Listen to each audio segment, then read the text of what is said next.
Hello everyone, welcome back to my YouTube channel. तो आज polity में हम पढ़ेंगे लोकल बॉडीज, स्थानीय निकाय।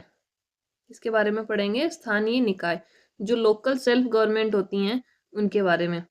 तो स्थानीय निकायों में एक तो हम पढ़ेंगे पंचायत के बारे में, पंचायत और नगर पालिका, पंचायत एंड म्यूनसिपालिटीज। तो पंचायत और नगर पालिका के बारे में आज की क्लास में हम डिस्कस करेंगे। आज क्या पढ़ने वाले हैं हम? लोकल बॉडीज, स्थानीय निकाय।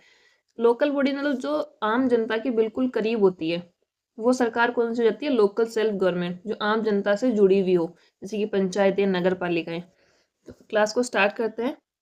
तो लोकल सेल्फ गवर्नमेंट के बारे में बताया गया आर्टिकल 40 में, संविधान के अनुच्छेद 40 में बताया गया है, जो कि एक डीपीएसपी था, राज्य के लिए नीति निर्देशक तत्व था। तो जो नीति निर्देशक तत्व हैं वो नॉन जस्टिसिएबल होते हैं, कि उनको जो है लागू नहीं करवाया जा सकता है। वो राज्य के लिए एक तरह से निर्देश हैं कि आप उनको लागू कर सकते हैं और उनको लागू किया जाना चाहिए। तो लोकल सेल्फ गवर्नमेंट में सबसे पहले हम पंचायतों के बारे में बात करें, तो पंचायतों का विकास किस किस तरीके से हुआ। तो पंचायत फॉर्मेशन के लिए कुछ कमिटीज बनाई गई। पंचायतों के विकास की बात करें तो सबसे पहली कमेटी थी बलवंत राय मेहता समिति। कौन सी बनी? बलवंत राय मेहता समिति 1957 में।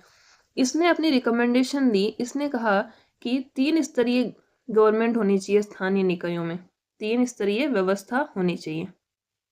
तो 3 स्तरीय व्यवस्था जो बताई इन्होंने, तो इसके 3 स्तर कौन कौन से होंगे?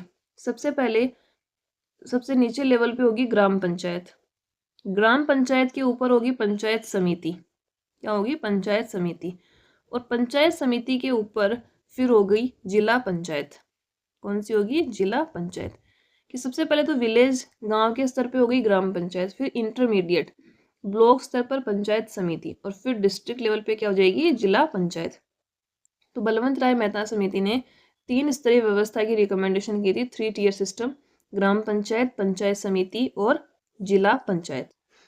उसके बाद अशोक मेहता कमेटी बनी 1977 में। कब बनी? 1977 में। इसने रिकमेंडेशन दी कि द्विस्तरीय व्यवस्था होनी चाहिए। कितनी होनी चाहिए? द्विस्तरीय व्यवस्था होनी चाहिए। तो ये द्विस्तरीय व्यवस्था कौन कौन सी बताई इन्होंने कहा कि ग्राम पंचायत ग्राम स्तर पे होनी चाहिए, और इंटरमीडिएट वाली की आवश्यकता नहीं है। जो ब्लॉक स्तर पर बताएगी उसकी आवश्यकता नहीं है। ग्राम पंचायत और फिर जिला लेवल पे होनी चाहिए, जिला स्तर पर। इन्होंने 2 स्तर बताए, ग्राम स्तर पर और जिला स्तर पर। तो अशोक मेहता समिति ने 2 टियर सिस्टम की रिकमेंडेशन दी थी। उसके बाद तीसरी थी एल.एम. सिंघवी समिति 1986 में। कौन सी थी? 1986 में एल.एम. सिंघवी समिति। ये बनाई गई थी जो पंचायती राज व्यवस्था बताई गई उसके पुनरुद्धार के लिए।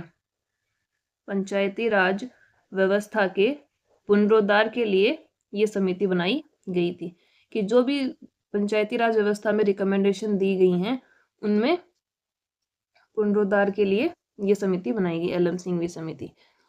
उसके बाद एक थुंगन समिति बनी थी और एक गाडगिल समिति बनी थी। तो ये हमें ध्यान रखना है कि ये पंचायतों से संबंधित समितियां थी, इनमें कुछ ऐसा इतना इम्पोर्टेंट नहीं है। तो हमने पंचायतों से संबंधित 5 समिति देखी। सबसे पहली बलवंत राय समिति। कौन सी थी? बलवंत राय मेहता समिति। तो बलवंत राय मेहता समिति 1957 में, इसने 3 टियर सिस्टम दिया था। कौन सा दिया? 3 टियर सिस्टम, ग्राम स्तर पे, फिर ब्लॉक स्तर पर और फिर जिला स्तर पर। दूसरी थी अशोक मेहता समिति। दूसरी कौन सी बनी? अशोक मेहता समिति 1977 में, और इसने 2 टियर सिस्टम दिया था। कौन सा दिया? 2 टियर सिस्टम। इसने ग्राम स्तर पर और जिला स्तर पर। इसने कहा कि जो ब्लॉक स्तर वाला है उसकी आवश्यकता नहीं है। तीसरी एल.एम. सिंघवी समिति बनी, वो 1986 में ऑन री ऑफ पंचायती राज सिस्टम, की पंचायती राज व्यवस्थाओं के पुनरुद्धार के लिए। फिर 2 समिति और है, थुंगन समिति और गाडगिल समिति। तो ये 5 समिति हो गई पंचायतों के विकास से संबंधित। उसके बाद जो ये पंचायतों वाला जो आर्टिकल है, वो एक क्या था? डीपीएसपी था, कि वो राज्य के लिए नीति निर्देशक तत्व है। यदि सरकार चाहे तो उसको एक्ट बना के उसको इन्फोर्सेबल बना सकती है, नहीं तो वो जो है डीपीएसपी रहेगा। तो इसके लिए फिर किया गया 73rd कॉन्स्टिट्यूशन अमेंडमेंट 1992। 73वां संविधान संशोधन किया 1992 में। इसमें पंचायतों को जो है 9वें भाग में और 11वीं अनुसूची में जोड़ा गया। किसमें जोड़ा गया? भाग 9 और 11वीं अनुसूची संविधान में जोड़ी गई और इसमें पंचायतों को रखा गया। कौन सा? भाग 9 और 11वीं अनुसूची। और उससे संबंधित आर्टिकल कौन से? 243 से 243 और इसमें आर्टिकल हैं पंचायतों से संबंधित। और ये लागू कब से हुआ? ये लागू हुआ है 24 अप्रैल 1993 से ये लागू हो गया। इसके तहत 29 विषय पंचायतों को दिए गए। कितने? 29 विषय जो पंचायतों को हैंड ओवर कर दिए गए। इन पर कानून बनाने का अधिकार किसको है? पंचायतों के पास है 29 विषय। तो ये हो गया पंचायतों से संबंधित। अब सबसे पहले पंचायती राज व्यवस्था है वो कहाँ पे लागू हुई? तो सबसे पहले पंचायती राज व्यवस्था राजस्थान के नागौर जिले में स्टार्ट की गई थी। नागौर, राजस्थान। ये कब स्टार्ट हुई? 2 अक्टूबर 1959 में। 2 अक्टूबर 1959 में सबसे पहले पंचायती राज व्यवस्था राजस्थान के नागौर जिले से स्टार्ट की गई थी। उसके बाद सेकंड था आंध्र प्रदेश। सेकंड कौन सा था? आंध्र प्रदेश। इसमें कब हुई? आंध्रा में 11 अक्टूबर 1959 को। तो पंचायतों से संबंधित constitution amendment 73rd constitution amendment 1992। उसके बाद किया गया 74वां संविधान संशोधन, जो कि किसके लिए था? अर्बन लोकल बॉडीज के लिए, शहरी स्थानीय सरकारों के लिए। तो 74वां संविधान संशोधन, इसमें जोड़ा गया भाग 9A। भाग 9A जोड़ा गया और 12वीं अनुसूची जोड़ी गई। और आर्टिकल कौन से हैं? 243P से 243ZG। ये भी 24 अप्रैल 1993 को लागू हुआ और इसमें 18 विषय जो है वो नगर पालिकाओं को सौंपे गए। तो दो हमने संविधान संशोधन देखे यहाँ पे। एक तो है 73वां संविधान संशोधन 1992 जो पंचायतों से संबंधित है।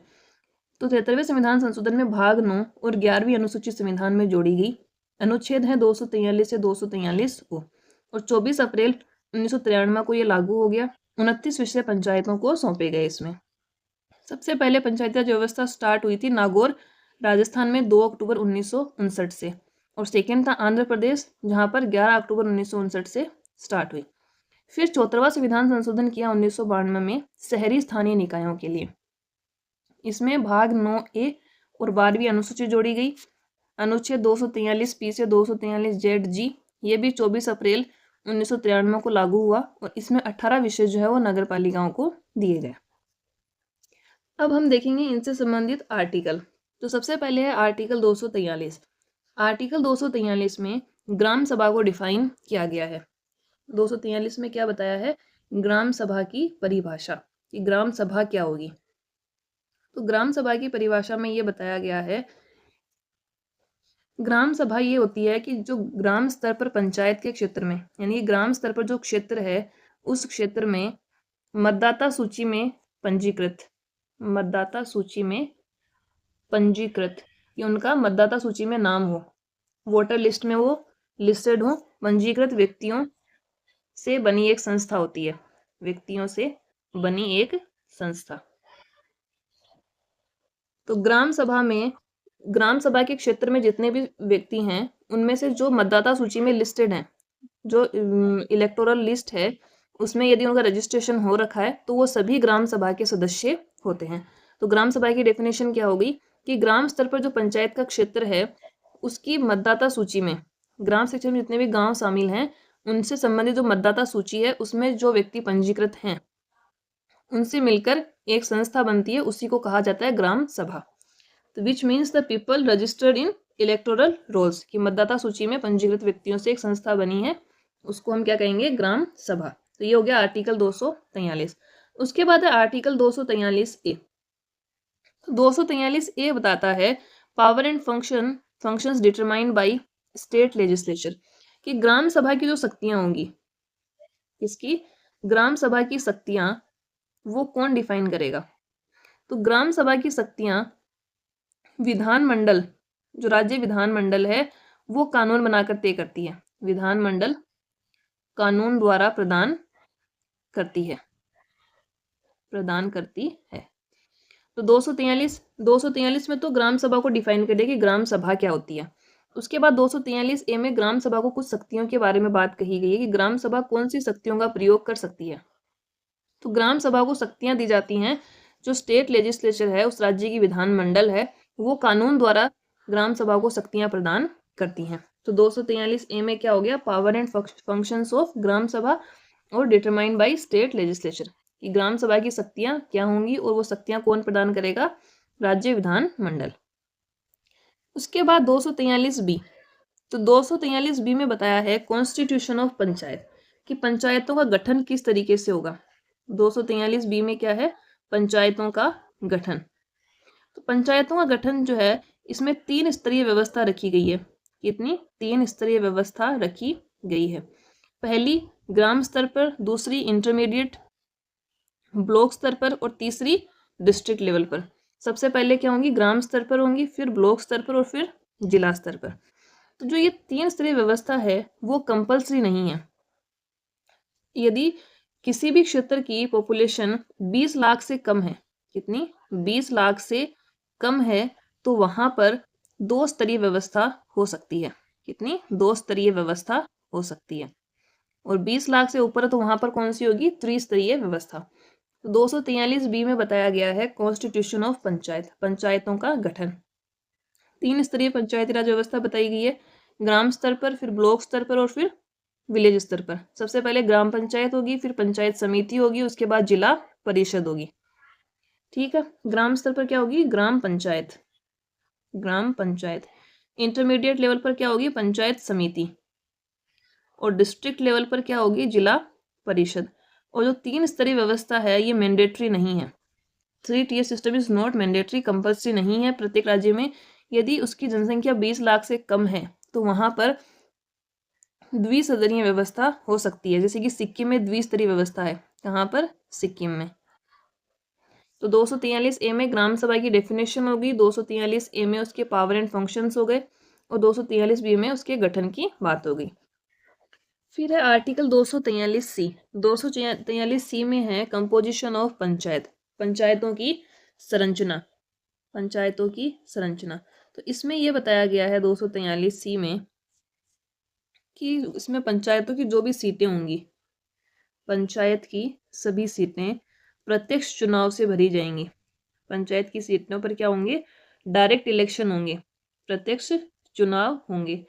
और पंचायत समिति के अध्यक्ष जो हैं, ग्राम स्तर पर पंचायत के अध्यक्ष, पंचायत के अध्यक्ष, इनका चुनाव किस तरीके से होगा, इनके चुनाव किए जाएंगे जैसा कि विधानमंडल कानून बनाती है, विधानमंडल कानून के द्वारा इनका चुनाव किया जाएगा।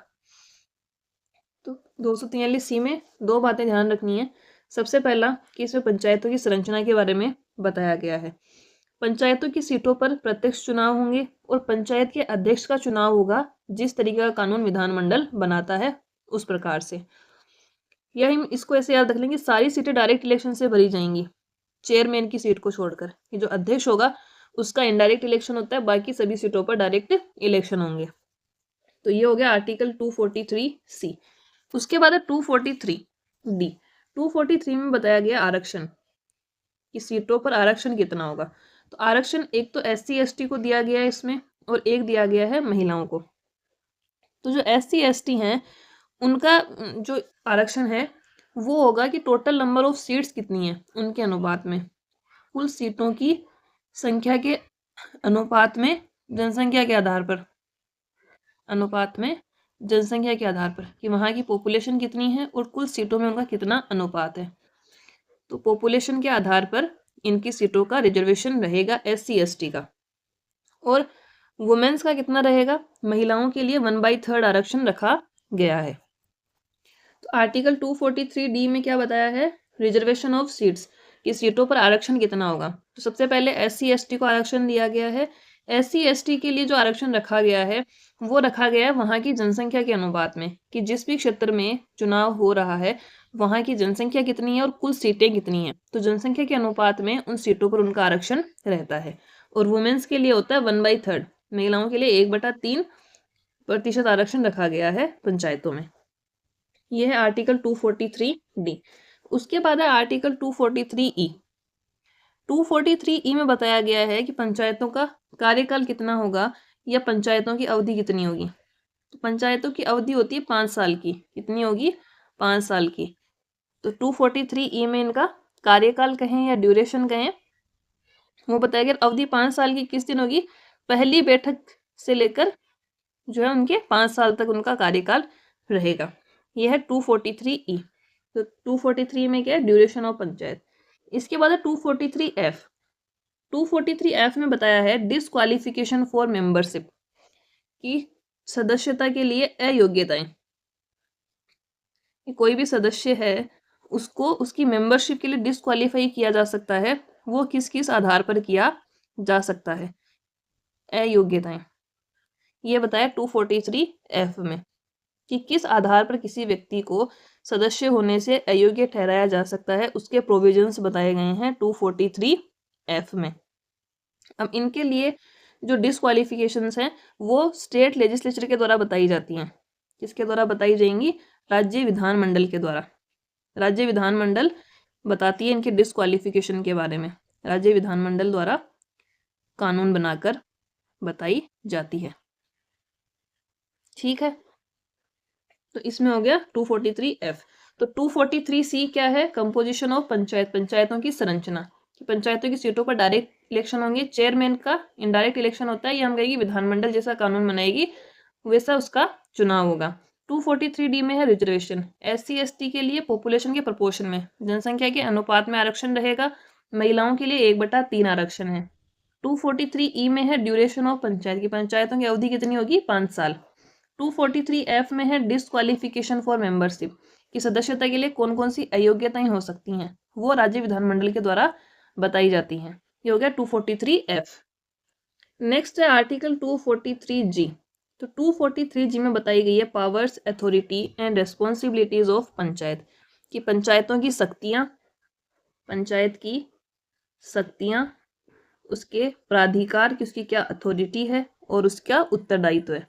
पंचायतों के क्या उत्तरदायित्व हैं वो बताए हैं आर्टिकल 243G में।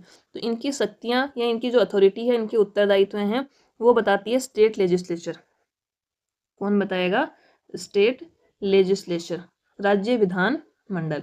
राज्य विधानमंडल जो है इनको पावर दे सकता है पंचायतों को कि वो एक स्व सरकार के रूप में, स्वशासन संस्था के रूप में कार्य कर सकती है, सेल्फ गवर्नमेंट के रूप में कार्य कर सकती है। ये बताता है आर्टिकल 243G। इसके बाद है 243H। 243H में बताया है powers to impose taxes by the panchayat, कि पंचायतों द्वारा कर लगाने की शक्ति, पंचायतों को कर लगाने की शक्ति। तो पंचायतों को जो विषय दिए गए हैं उन पर यदि उनको कर लगाना हो तो वो शक्ति उनको किसमें दी गई है, 243H में, कर लगाने की शक्ति। ये है 243H कि यदि कोई टैक्स इम्पोज किया जा सकता है पंचायतों के द्वारा तो वो शक्ति किसमें है, 243H में। इसके बाद 243I। 243I में बताया है constitution of finance commission to review financial positions, किसका, वित्त आयोग का गठन किया जाएगा वित्तीय स्थिति की समीक्षा करने के लिए। क्या है, वित्तीय स्थिति की समीक्षा करने के लिए, की समीक्षा के लिए वित्त आयोग का गठन, वित्त आयोग का गठन। वित्त आयोग का गठन कौन करेगा, वित्त आयोग का गठन करते हैं राज्यपाल, राज्यपाल के द्वारा इसका गठन किया जाता है। 243 आई है कॉन्स्टिट्यूशन ऑफ फाइनेंस कमीशन, की जो पंचायतों की वित्तीय स्थिति है, उनको कितने फंड की आवश्यकता है और उनके जो भी ऑडिट वगैरह हैं, उनकी जो वित्तीय स्थिति है, फाइनेंशियल पोजीशन कैसी है, उनकी अच्छी है या अगर खराब है तो वहां पर क्या सुधार किए जाने चाहिए, उसके लिए वित्त आयोग का गठन किया जाता है। और वित्त आयोग का गठन करते हैं गवर्नर। ठीक है, ये हो गया 243I। उसके बाद है 243J। 243J में है audit of accounts of panchayat, कि पंचायतों के जो खाते हैं उनकी ऑडिट, पंचायतों के खातों की लेखा परीक्षा या उनकी हम ऑडिट कह सकते हैं। पंचायतों की ऑडिट के बारे में प्रोविजंस किसमें किए गए हैं, 243J में। नेक्स्ट है 243K। 243K बताता है इलेक्शंस टू द पंचायत, पंचायतों के चुनाव। अब पंचायतों के चुनाव कौन करवाएगा, पंचायतों के चुनाव करवाए जाते हैं राज्य चुनाव आयोग के द्वारा। कौन करवाता है, राज्य चुनाव आयोग। राज्य चुनाव आयोग पंचायतों के चुनाव करवाता है, ये ध्यान रखना, ये वाला पॉइंट। पंचायतों के चुनाव कौन करवाता है, राज्य चुनाव आयोग। नियुक्ति कौन करता है, गवर्नर, राज्यपाल। ठीक है, तो इसमें हमने क्या क्या देखा, 243G। 243G क्या है, पंचायतों की शक्तियाँ, उनकी क्या अथॉरिटी है, उनके उत्तरदायित्व है। इनको यह शक्ति दे सकती है स्टेट लेजिस्लेचर कि वो एक सेल्फ गवर्नमेंट के रूप में कार्य कर सकते हैं। 243H है कि पंचायतों को कर लगाने की शक्ति दी गई है कुछ विषयों में, तो ये किसमें बताया गया, 243H। 243I, एक तो इसमें यहाँ पे ये इंपॉर्टेंट है, और 243K। तो 243I में बताया है कि पंचायतों की फाइनेंशियल कंडीशन कैसी होगी, फाइनेंशियल पोजीशन यदि वो प्लस में है या माइनस में है, उसको रिव्यू करने के लिए एक वित्त आयोग का गठन किया जाएगा, और वित्त आयोग का गठन करते हैं राज्य के राज्यपाल। फिर 243J है कि पंचायतों के जो अकाउंट्स हैं उनकी ऑडिट से संबंधित, और 243K है पंचायतों के चुनाव। पंचायतों के चुनाव राज्य चुनाव आयोग के द्वारा करवाए जाते हैं, और इसकी नियुक्ति करते हैं गवर्नर। नेक्स्ट है article 243L, applications to union territories, ये जो केंद्र शासित प्रदेश हैं उनमें पंचायतों के लिए आवेदन। तो ये है आर्टिकल 243L, सिंपल सा है। नेक्स्ट है 243M। 243M बताता है कि कुछ भाग ऐसे हैं जहां पर ये जो एक्ट है वो लागू नहीं होता है, कुछ निश्चित क्षेत्रों पर लागू नहीं होता है, पंचायती राज जो व्यवस्था है वो क्षेत्रों पर लागू नहीं होना। Part not to apply to certain regions, लागू न होना। तो इसमें हम देखते हैं पेशा एक्ट है, panchayat extension to scheduled areas act 1996। तो इनमें कुछ जो स्टेट हैं उनको पंचायती राज सिस्टम से एग्जेम्प्ट किया गया है। उसमें कौन कौन से राज्य हैं, नागालैंड, मेघालय, मिजोरम। इन राज्यों में पंचायती राज सिस्टम जो है एग्जिस्ट नहीं करता है। कौन कौन से राज्य हैं, नागालैंड, मेघालय, मिजोरम। यहाँ से भी क्वेश्चन बनता है, कई बार पूछ लेते हैं कि कौन से राज्यों में पंचायती राज सिस्टम नहीं है, तो नागालैंड, मिजोरम और मेघालय। और केंद्र शासित प्रदेशों की बात करें तो सिर्फ यूटी में जो है पंचायती राज सिस्टम है, दिल्ली में, बाकी किसी भी यूटी में पंचायती राज सिस्टम नहीं है। ठीक है, तो कौन कौन से राज्य हो गए, नागालैंड, मेघालय और मिजोरम, और दिल्ली को छोड़ के सभी यूटी। तो ये हो गया 243M कि कुछ निश्चित क्षेत्रों पर ये लागू नहीं होना। तो कौन कौन से हैं, ये शेड्यूल्ड एरिया में अप्लाई नहीं होगा। इसमें शेड्यूल्ड एरिया में कौन कौन से आ जाएंगे, नागालैंड, मेघालय, मणिपुर, यहाँ पर नहीं लागू होता है। नेक्स्ट है 243N। 243N है continuous of existing laws and panchayat, कि जो मौजूदा कानून है और पंचायतों का जारी रहना। ठीक है, और 243O है bar to interference by courts in electoral rules, चुनावी मामलों में अदालत कोई हस्तक्षेप नहीं करेगी। कि यदि पंचायतों के चुनाव से संबंधित कोई मामला है, चुनावी मामला है, तो उसमें कोर्ट हस्तक्षेप नहीं करेगा, अदालत उसमें हस्तक्षेप नहीं करेगी। ठीक है, ये हो गया 243O। 243L क्या है, एप्लीकेशंस टू यूनियन टेरिटरीज, केंद्र शासित प्रदेशों के लिए आवेदन। यदि वहां पर पंचायती राज सिस्टम लागू करना है तो वहां के लिए आवेदन किया जा सकता है, उसके प्रोविजन है 243L में। 243M है part not to apply to certain areas, कि कुछ भाग में जो पंचायती राज सिस्टम का लागू नहीं होना। तो उसमें पेशा एक्ट है, panchayat extension to scheduled areas act 1996। 3 राज्य हैं जहां पर पंचायती राज सिस्टम अस्तित्व में नहीं है, नागालैंड, मेघालय और मिजोरम। और सिर्फ कौन सी एक यूनियन टेरिटरी में है, दिल्ली में, उसके अलावा नहीं है किसी भी यूनियन टेरिटरी में पंचायती राज सिस्टम। 243N में बताया है कि जो कानून है पंचायतों से संबंधित जो पंचायतें हैं उनका कंटिन्यू में रहना, ये है 243N। और 243O है कि यदि पंचायतों से संबंधित कोई चुनावी मामले हैं तो उनमें अदालत हस्तक्षेप नहीं करेगा। तो लोकल सेल्फ गवर्नमेंट से संबंधित हमारे जो भी इम्पोर्टेंट मटेरियल था वो हमारा कंप्लीट हो गया है। तो ये हमारा जो पॉलिटी का लगभग पार्ट कंप्लीट हो गया है। अब हमारा बचता है स्टेट पॉलिटी में गवर्नर और सीएम एंड स्टेट लेजिस्लेचर, तो वो हम आई होप कि नेक्स्ट 2 क्लासेस में हम कंप्लीट कर लेंगे।